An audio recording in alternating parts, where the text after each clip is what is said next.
We set off at 8 AM on the Saturday morning. There was no real expectations for the day.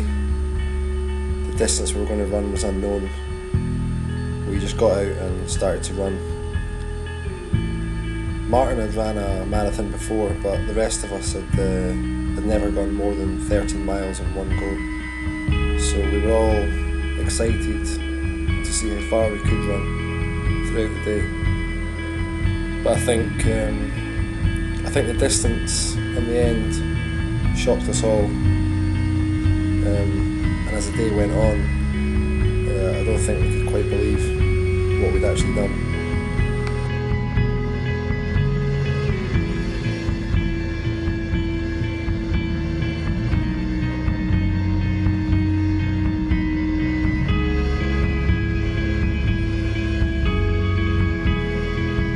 The run itself was a 5-kilometre loop around Arthur's Seat, which meant a lot of uphills and a lot of downhills.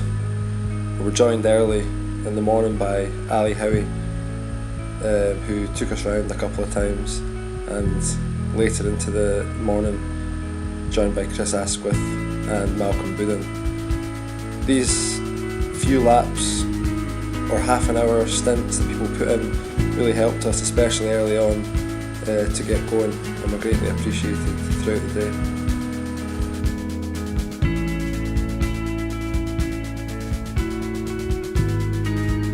The constant up and down hills of the run meant that every single one of us was suffering severe knee pain throughout the day, especially on the last few hours of the evening.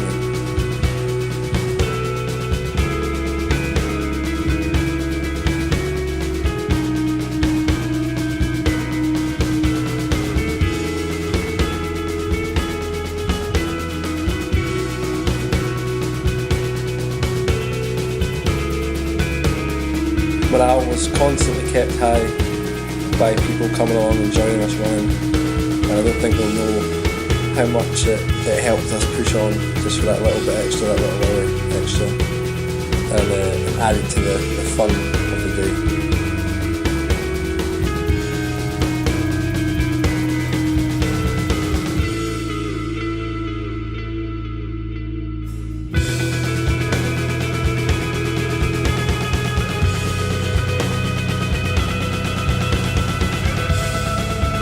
As the miles and miles added on, we crossed over the marathon distance, with Mark really struggling with sharp pains every step. We pushed on for another 2 or 3 laps, knowing that he'd gone further than he'd ever gone before. Martin still going strong after completing his first marathon in recent weeks, but I think everyone was feeling the pressure and the pain. I stuck with Mark for the last 2 or 3 laps, trying to get him through and push on as far as he could. And I think he did. He told us to go on, and he'd meet us at the bottom. We ran on without him, feeling a bit strange, knowing we were waiting a long time for him to come down. But none of us expected him to sprint finish it, catch up with us, and make us laugh that one last time by stuffing his face full of cake.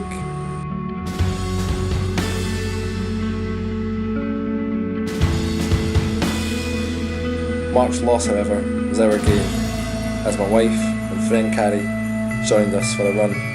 We were also joined by good friend Andy Somerville. He's kind of a big deal. After about 8 hours of the day being joined by friends and family supporting us, we were now left on our own. We knew no one else was coming. It was just the 4 of us. Just the 4 of us and that hill. Morale was still high. We were laughing, we were smiling.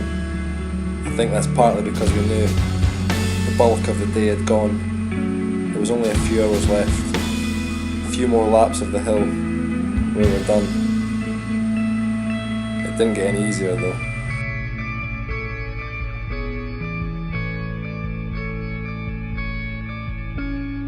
Amazingly, a man called Steve Murdoch waited around for us to pass.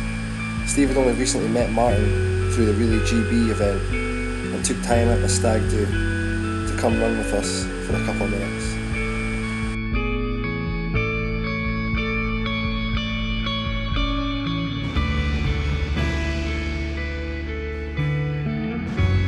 It didn't get easier, but we never stopped smiling. Not once.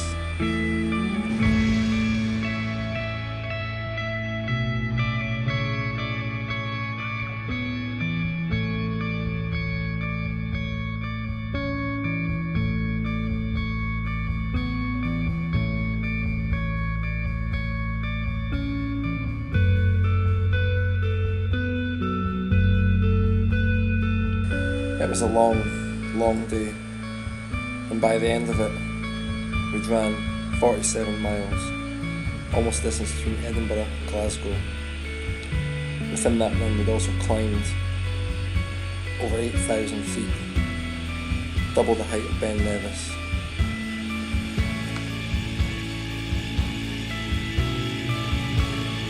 Martin Hookway had got out of his bed at 3 AM, drove 4 hours from Doncaster to Edinburgh, ran 12 hours around Arthur's Seat, and now celebrated.